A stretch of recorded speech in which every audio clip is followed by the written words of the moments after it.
Today I'm going to show you how to create a soft glam look, perfect for mature eyes. We're going to start off by prepping with a little bit of concealer. I'd recommend using concealer mixed with an eyeshadow primer, as some eyeshadow primers can be quite drying on mature lids. But prepping the lids in this way will give the eyeshadow something to hold on to while creating a blank canvas for us to work on.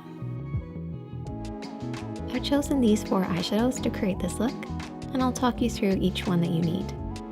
The first one is at least 1 shade lighter than the skin tone, and this will be used as our highlighter or our base.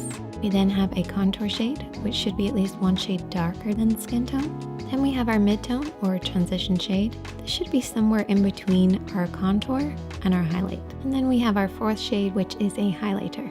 This can have a little bit of shimmer to it and should be about 1 shade lighter than the skin tone. These are just 4 single shadows, but there's lots of different palettes that have this variety, so you can definitely recreate it. As far as brushes go, you're going to need a blending brush, a flat brush, a clean blending brush, which I'll explain a little bit later, and also a smaller brush, just for any detailed work.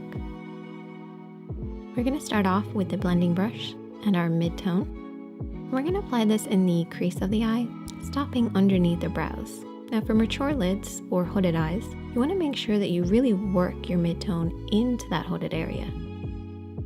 This will help to camouflage it, recede it, and create a soft, blurry finish. If you're working on yourself, try keeping your eyes open. This will allow you to see the shape that you're creating. You really just want to focus on this area just above the lid. This will help to recede any hoodedness and soften the look. We're then going to take the smaller brush and we're going to take the contour shade. We're going to work this on the outer edge of the eye and deep into the socket. You want to keep this nice and low.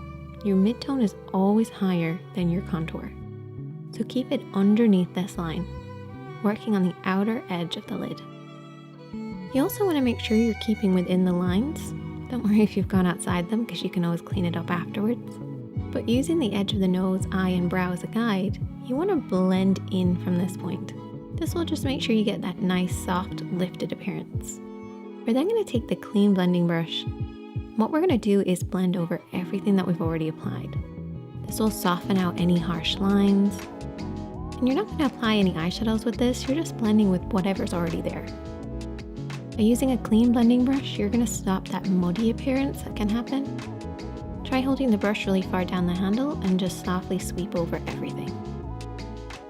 We're then going to take the flat brush and we're going to take the highlighter shade and apply this on the inner corner of the eye and softly sweep it to about the halfway point of the lid. Try to keep this nice and low. You don't want to touch the crease with this. Everything else on the lid is kept quite matte, and this is just to add a little bit of shine. Sticking with that same flat brush, we're also going to take the matte shade and we're going to apply this underneath the brows. This will just add a little bit of definition, and you can also apply it over the top of the highlight to soften any of that really harsh highlighted effect. This will give you that really blurry effect, which is perfect for mature lids. I then finish off by cleaning up on the outer edge of the eye with concealer. This will give a lifted appearance to the eye. Some lash